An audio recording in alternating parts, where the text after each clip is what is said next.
Di dalam Alkitab tidak pernah dijelaskan kalau bayi meninggal kemana. Peran istri untuk bisa mengubah atau memperbarui kehidupan suami. Nah, di sini kita melihat peran individu yang takut akan Allah. Anak Anda aman. Kalau Anda takut akan Tuhan, anak Anda ikut aman. Kita percaya yang jelas Allah tidak akan membiarkan keturunan Anda itu memiliki gen dari yang lain. Karena anak Anda gennya juga dari Anda. Artinya bahwa anak mewarisi gen orang tua. Kalau orang tua itu takut akan Allah, anaknya pasti membawa gen itu juga. Tuhan Kamu sudah memberkati. tidak perlu berpikir itu lagi. Tuhan telah mengambil tindakan yang paling sempurna.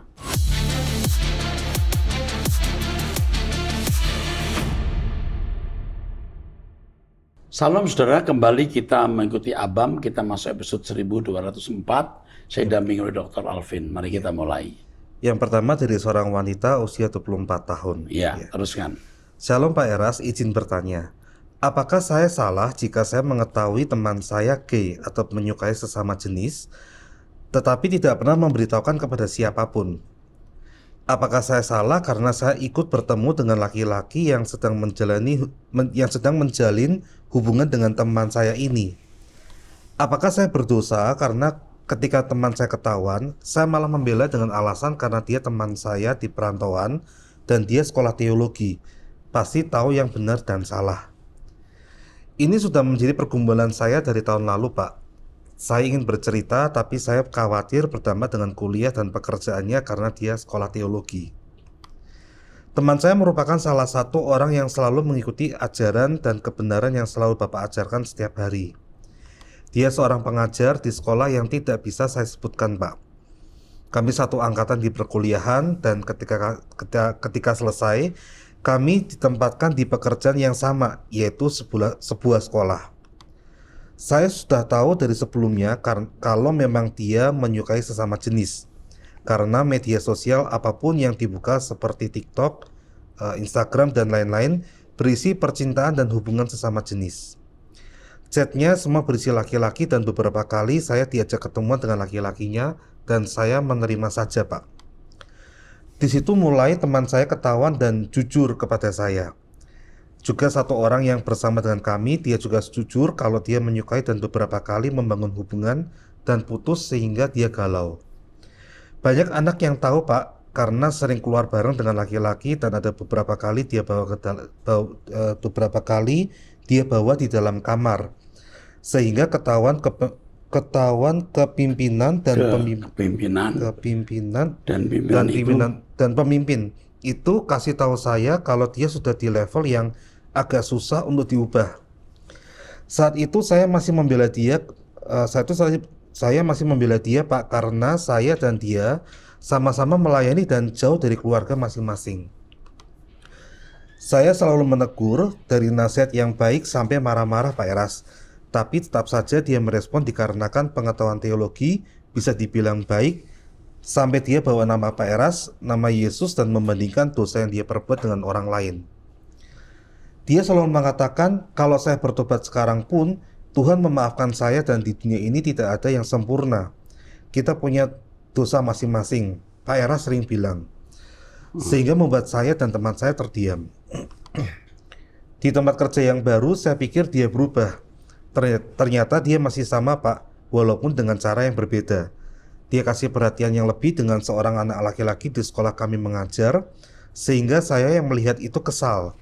Dan saya tidak bisa berbuat apa-apa, Pak, karena orang berpikir itu wajar. Seorang guru dengan murid, tapi menurut saya tidak. Saya takut terulang hal yang sama, Pak Eras. Apa yang harus saya lakukan, Pak? Karena saya bersuara pun tidak ada yang percaya. Yang tahu cuma saya sendiri dan beberapa teman saya yang ada di tempat pekerjaan kami sebelumnya. Apakah saya salah berpikir seperti itu, Pak? Mohon saran dan masukannya, Pak. Apakah saya harus tetap diam? Ini pertanyaan tidak untuk ditindaklanjuti. Terima kasih, Pak Eras. Tuhan Yesus memberkati. Yang pertama, kamu peduli terhadap sesamamu, saudaramu seiman. Ini laki-laki, kau perempuan. Sebenarnya dari cara dia berjalan dan berbicara sudah nampak. Pasti nampak itu. Yeah. Orang juga bisa tahu. Kamu tidak perlu menelanjangi di depan umum, cukup kamu diam saja. Nah, apa yang harus kamu lakukan? Kamu bicara dengan dia baik-baik bahwa cara hidup itu salah. Kalau dia berkeadaan tidak tertarik atau tidak bisa tertarik dengan lawan jenis, ya enggak apa-apa. Tapi jangan praktek. Praktek ini yang bikin dia jadi batu sandungan.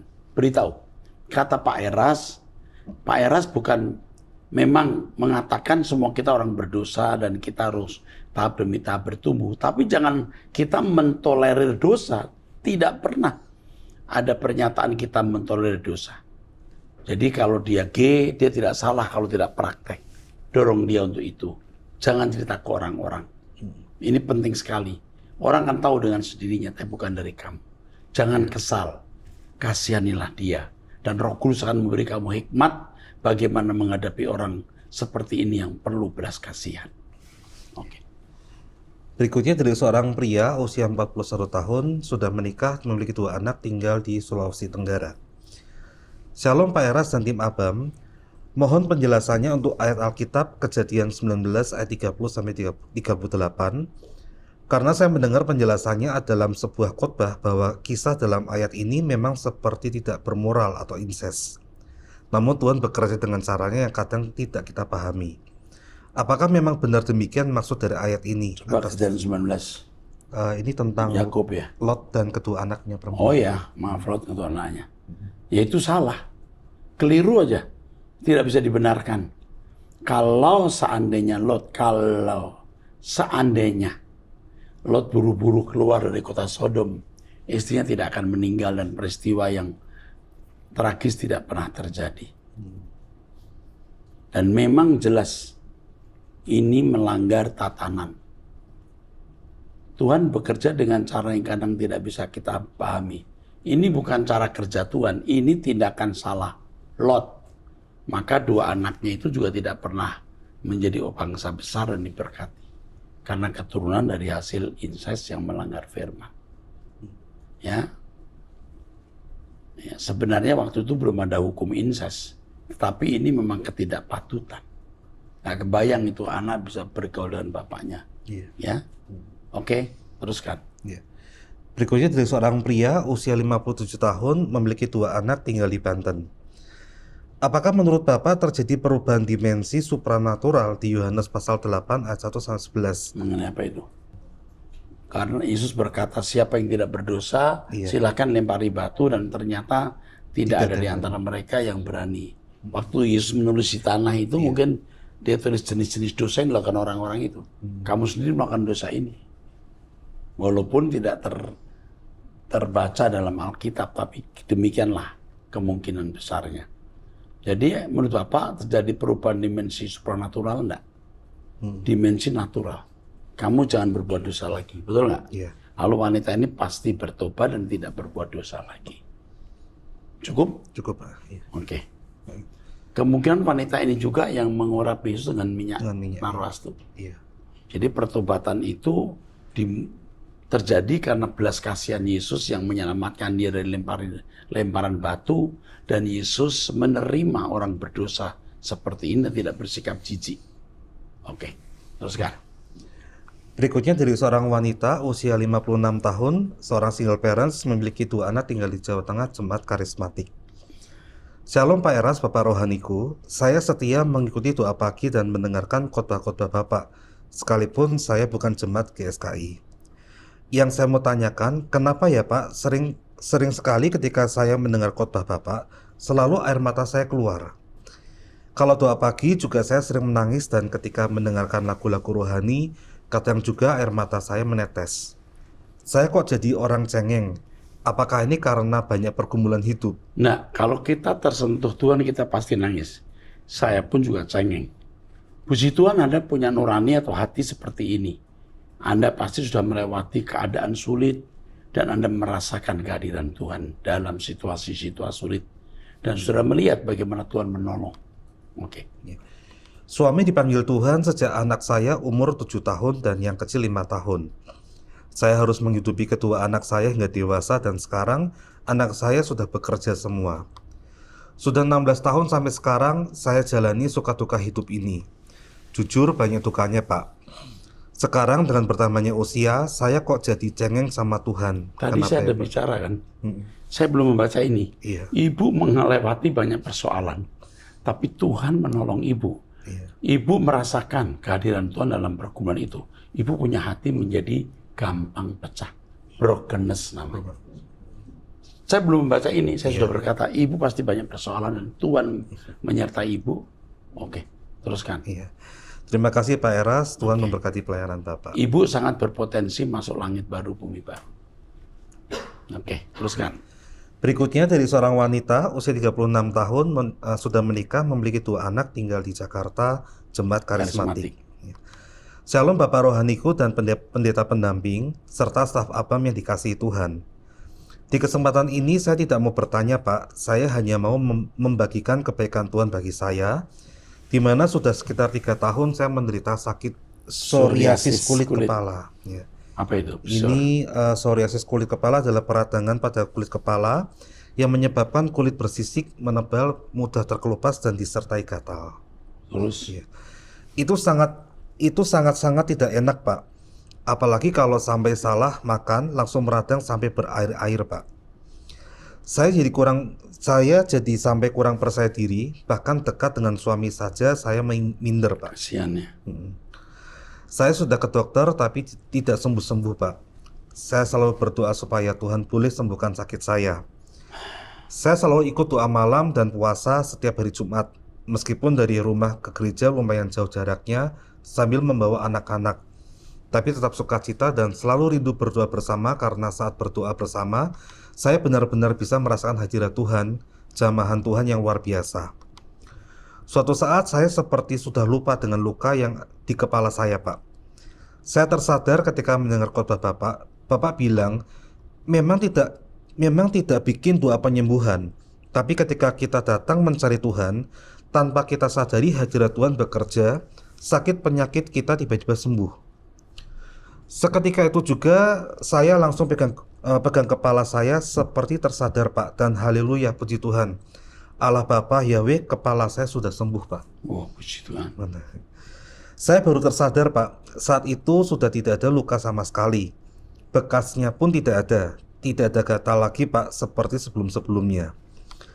Sampai hari ini saya mengimani berkat pertolongan Allah Bapa di surga lewat Bapak Rohaniku, lewat pujian penyembahan kita dan doa-doa yang selalu dipanjatkan tiap doa pagi dan doa pribadi juga. Saya benar-benar diberkati Pak lewat GSKI, baik dari khotbah-khotbah yang ada di doa pagi dan ABAM yang sudah banyak mengubah hidup saya. Sehat selalu Bapak Rohaniku, biar terus bisa membawa kami semua terbang tinggi sampai di langit baru bumi baru. Terima kasih Bapak Rohaniku, Tuhan Yesus memberkati kita semua. Puji Tuhan, kesaksian yang membahagiakan kami juga. Dengan kesaksian seperti ini hati kami menjadi kuat dan memberi semangat kami untuk bekerja lebih sungguh-sungguh, hidup kudus lebih sungguh-sungguh, menghadirkan hadirat Allah dan kesembuhan terjadi. Puji Tuhan ya. Puji Tuhan, Pak. Oke, teruskan. Berikutnya dari seorang wanita usia 54 tahun. Ya, cukup. Terus. Saya ingin cerita dan bertanya. Saya punya 2 orang kakak dan keponakan yang berusia 35 tahun. Dia yatim dari dalam kandungan. Ibu saya sudah meninggal dan memiliki warisan di 2 tempat yang sudah dijual, dan keponakan saya dapat warisan tapi uangnya dipegang oleh kedua kakak saya. Masalahnya saya yang tidak diajak rembukan atau diskusi, hanya diinfo saja, ikut terbawa-bawa. Yang mana warisan itu tidak diketahui oleh keponakan. Dia punya karakter yang tidak baik. Setiap kedua kakak saya transfer ke dia, saya dikasih info padahal seharusnya bukan urusan saya. Masalahnya kalau dapat uangnya mereka pegang, tapi kalau ada kejadian sulit dengan anak ini, saya jadi kena getahnya atau ketempuhan. Bagaimana saya harus bersikap? Karakter kakak-kakak saya juga tidak baik ke saya. Kalau perlu tentang anak ini baru hubungi saya, sedangkan kalau saya yang perlu, mereka tidak bisa. Suami saya bilang saya jangan ikut-ikutan, tapi kalau tidak saya tanggapi, mereka akan marah ke saya. Stop. Jangan takut dimarahi orang. Yang penting jangan membalas kemarahan dengan ucapan satu kata pun tidak. Ya, jangan membalas kemarahan dengan perkataan satu kata pun jangan. Diam. Setiap kali mereka transfer, saya hanya bilang iya. Saya khawatir suatu saat anak ini tahu uangnya ada di kedua kakak saya dan saya bisa kebawa-bawa karena mereka tidak mau berhubungan langsung. Kamu harus terus terang bilang, Kak, saya tidak ikut-ikutan, jangan kakak bawa saya ke sini. Dia mau marah terserah, ya. Tegas saja. Oke. Ya. Anak ini media sosialnya diblok oleh kakak saya karena dia tidak sopan kalau meminta. Apakah salah bila saya diberi info tetapi jawab iya saja? Ya, katakan kakak saya tidak ikut-ikutan. Ingat itu. Ya. Kakak saya ingin libatkan saya dalam kesulitan ini. Bagaimana bila nanti saya kebawa-bawa? Apa yang harus saya lakukan? Nah, jadi memang tidak perlu kamu terbawa-bawa. Kamu tulis, saya tidak ikut-ikutan. Dia kalau kasih lagi SMS, saya tidak ikut-ikutan. Lalu di screenshot itu kamu simpan. Oke. Ya. Terima kasih Pak Erastus Sabdono dan tim Abam, Tuhan Yesus memberkati. Oke, kakak kamu ini memang orang yang tidak takut Tuhan ya. Tapi kamu jangan melawan, kamu diam saja, jangan tanggapi. Kata suamimu benar, jangan ikut-ikutan. Oke, ya kalau membeli SMS bilang, Kak, tolong saya jangan di SMS ini, saya tidak ikut-ikutan. Saya cuci tangan, saya tidak ikut-ikutan. Percuma kirim SMS ke sini karena saya tidak ikut terlibat. Iya. Dari Selanjutnya dari wanita usia 27 tahun sudah menikah, memiliki 2 anak tinggal di Jakarta, jemaat karismatik. Shalom Pak, kemarin saya dan suami baru kehilangan calon anak kami karena saya mengalami pendarahan dan keguguran di usia kandungan 7 minggu Pak. Ada yang timbul di hati dan pikiran saya yang belum bisa saya temukan jawabannya dan mau saya tanyakan ke Bapak. Apakah janin di kandungan sudah memiliki roh atau belum Pak? Kalau sudah, kemanakah roh janin ini Pak? di dalam Alkitab tidak pernah dijelaskan kalau bayi meninggal kemana. Tetapi kita tahu bahwa seperti firman katakan, suami dikuduskan oleh istri yang beriman. Artinya peran istri untuk bisa mengubah atau memperbarui kehidupan suami. Nah, di sini kita melihat peran individu yang takut akan Allah. Jadi kalau keturunan seorang yang takut akan Allah tentu beda dengan anak yang bukan dari orang yang takut akan Allah. Oke? Anak Anda aman.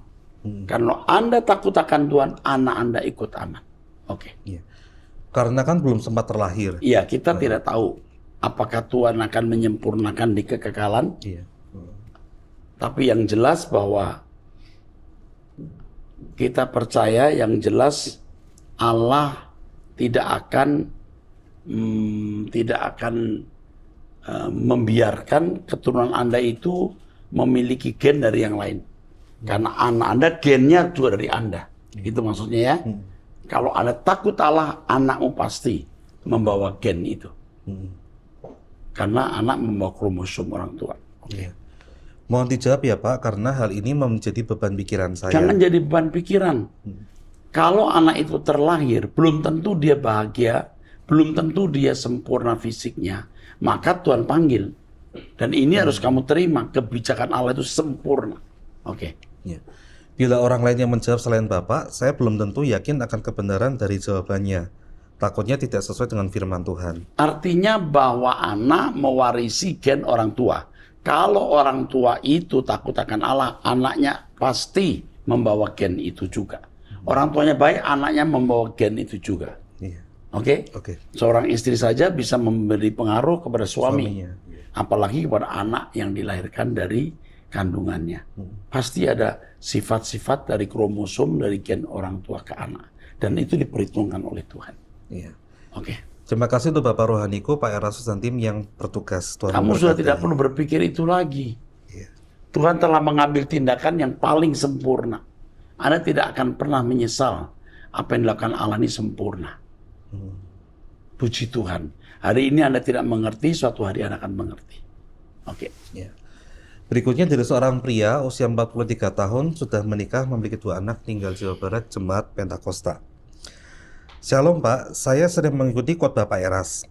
Pak Eras pernah mengajari tipe musik penyembahan. Mohon bisa di-share ke YouTube, ke saya atau ke link yang mungkin bisa saya download supaya bisa dipublikasikan untuk berlatih tipe-tipe tersebut. Karena saya setiap sebulan sekali juga melatih cara berdoa dan menyembah ke anak remaja yang saya pimpin. Harapan saya mereka juga bisa belajar. Terima kasih, Tuhan Yesus memberkati pelayanan. Kita punya nggak ini? Kalau tidak suruh ya Pak Yabes bikin sebentar. Itu nanti untuk semua pendeta GSKI sekalian. Ini ide yang bagus.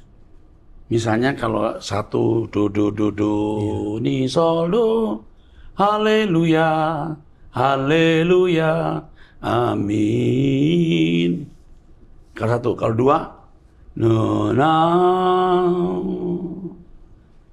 no na, na, mau tipe-tipe yang lain, ya? Oke, dibuat. Oke. Ya. Berikutnya dari seorang wanita usia 48 tahun, cerai hidup, memiliki 3 anak, tinggal di Sumatera Utara, jemaat online. Yang mau saya tanyakan, beberapa waktu yang lalu saya didatangi seorang penginjil dari gereja lain gitu ya Pak ya? Dari gereja Advent. Ya. Jujur saat saya diinjili dan saya tidak damai sejahtera Pak. Dia berkata bahwa gereja yang ibadahnya hari Minggu itu sesat. Jadi hanya gerejanya yang benar, Pak. Dia juga sarankan saya untuk pindah ke gunung, menanam tanaman dalam rangka mempersiapkan hari kesusahan yang akan terjadi itu, Pak. Padahal saya sudah bilang ke dia bahwa saya sudah belajar Alkitab dari pengajaran Bapak Erastus Sabdono. Yang mau saya tanyakan, bagaimana menyikapi orang seperti ini ya, Pak? Harus tetap sopan, berkata maaf ya Bu, atau aku sudah punya guru.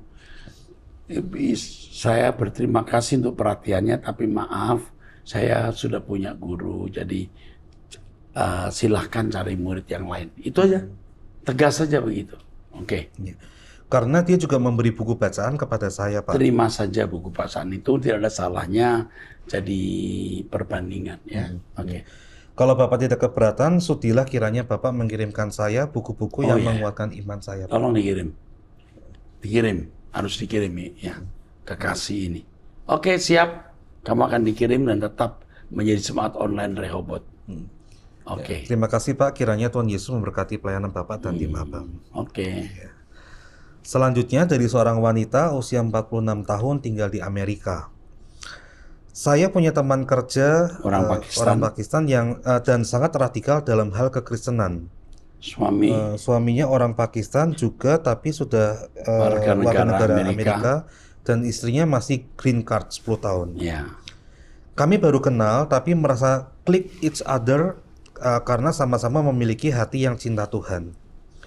Beberapa waktu lalu teman saya cerita dia mengalami KDRT oleh suaminya sampai mata kirinya lebam biru, pipi kirinya bengkak dan ujung kiri bibir sobek hingga berdarah karena suaminya menghantam wajahnya sebanyak 3 kali, sekuat tenaga dengan botol susu anak.